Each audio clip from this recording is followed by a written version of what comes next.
And at this hour in Jerusalem, an additional ceremony is underway, marking the 10th anniversary of the 9/11 attacks. It features photos taken by Israeli-American Robbie Berman. He's the founder of the Halachic Organ Donor Society and was at Ground Zero with his camera that fateful day.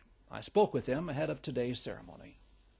I was a freelance journalist. I was going downtown to Midtown to interview someone. When the first tower came down, my interview was canceled. Everyone was running uptown, and I fought the crowd around downtown to see if I could help. I was in the Israeli army. I was in medic course here for a while, so I had some medical training. I thought I could go help.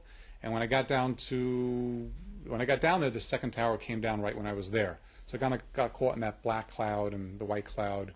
I went in to see if I could help any victims, but unfortunately there was no one really to help. There was just exploding cars and flames, explosions. It was kind of a nightmarish, hellish situation. You had a camera with you. You began taking pictures? Yeah, at first I was using the flash, just popping the flash, not taking pictures because I wanted to see if there was anyone around. I was calling out, does anyone need any help? Is there anyone hurt? And then eventually there was no one to help, so I was using my camera to kind of flash, take pictures, and also kind of see where I was going, because even though it was 10:30 in the day in New York, in a beautiful September day with a clean, clear sky, there was nowhere to see. It was all black. It was all one big black, heavy smoke, almost like the plague of Egypt, where you couldn't see the hand in front of you. What was the most graphic image that even today, 10 years later, stays with you? The most graphic image.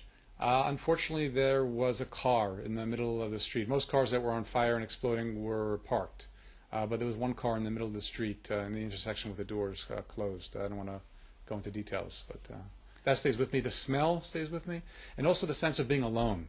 That sense of you're in Manhattan, millions of people, and there's no one there, all alone. It was scary. It was really quite scary. What were you thinking as this unfolded before your eyes? You saw the second building come down. What was I thinking? I thought this was a world changer. I did not think the world was going to be going back to the way it was normally going, and I just thought that America was going to take terrorism a lot more seriously than it had been until then. As we're doing this interview, of course, and broadcasting it, you're going to be hosting a conference at the Jerusalem House of Quality across the street from the Cinematheque in Jerusalem. What will people who are attending that conference be seeing?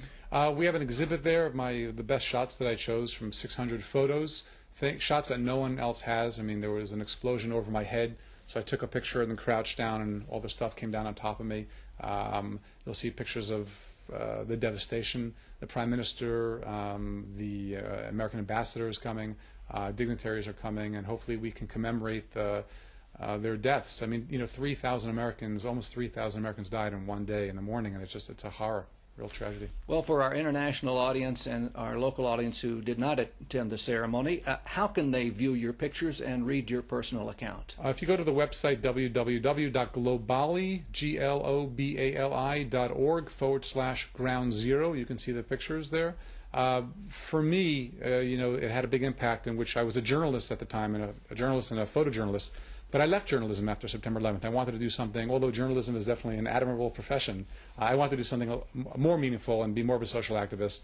So I left journalism and I started the Halachic Organ Donor Society, where every year in America, 7,000 people die waiting for organs. So 3,000 died on September 11th, but here 7,000 die every year, and they are needless deaths. We can save their lives by signing organ donor cards. So I started the Halachic Organ Donor Society to try to encourage Jews around the world, in England and Israel and America, to donate organs to the general public, black, white, Christian, Muslim, Chinese, etc. All right, Robbie Berman, thanks for coming in and sharing your story with us. Thank you.